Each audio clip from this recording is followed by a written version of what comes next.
अस्सलाम वालेकुम नाज़रीन, मां आहियां शुएब अली उमरानी ऐं तव्हां ॾिसी रहिया आहियो BR टाइम न्यूज़। सभ खां पहिरियां शामिल कंदासीं हीअ रिपोर्ट। पंजाब पुलिस पारां मोटरवे ते 12 आड़ो औरत सां इज्तमाही लॼालट कंदड़ जवाबदारनि ताईं पहुची वञण जी दावा। IG पंजाब इनाम गनी चयो आहे त वाक़े में मुलविस जवाबदारनि ऐं ॻोठ जी ख़बर पइजी वई आहे। मुख़्तलिफ़ हंधनि ते छापा हणी 12 शकी जवाबदार गिरफ़्तार कया आहिनि। सिंध जे बरसात सटियल ज़िलनि जा लखे माण्हू घारनि जो पाणी नेकाल न थियण सबबि अञा ताईं बेघर बणियल। बदीन ठटे ऐं टंडो मोहम्मद खान जे मुख़्तलिफ़ ॻोठनि मां सिम नालनि जे घारनि ऐं बरसात जो पाणी नेकाल न थी सघियो। मुतासिरनि जी ज़िंदगी 2 हफ़्तनि खां मफ़लूज बणियल।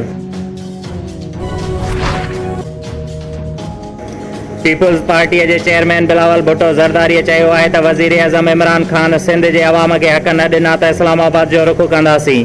उमरकोट में बरसात मुतासिरनि जी खेमा बस्तीअ जो दौरो कंदे बिलावल चयो त लाहौर ऐं कराचीअ जीअं उमरकोट जे अवाम खे बि जाइज़ हक़ ॾिना वञनि।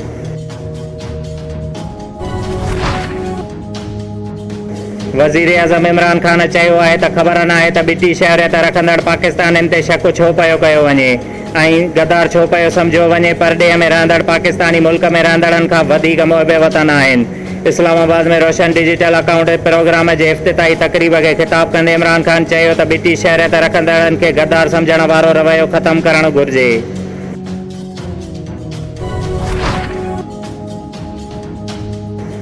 कराचीअ जे इलाइक़े कोरंगी क्रॉसिंग वेझो 5 माड़ रहाइशी इमारत किरी पई, जंहिं सबबि 2 ॼणा दॿिजी फौत ऐं केतिरा ई ज़ख़्मी थी पिया।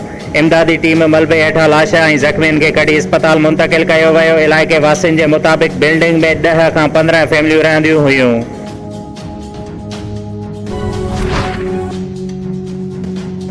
नेब लाहौर आमदनीअ खां वधीक असासा केस में अॻूणे इंस्पेक्टर ख़्वाजा वसीम जे घर ते छापो हणी 33 करोड़ रुपया कैश ऐं प्राइज़ बॉन्ड हथ करे वरिता। नेब मुताबिक़ उहो 16 ग्रेड जो ऑफिसर हुयो।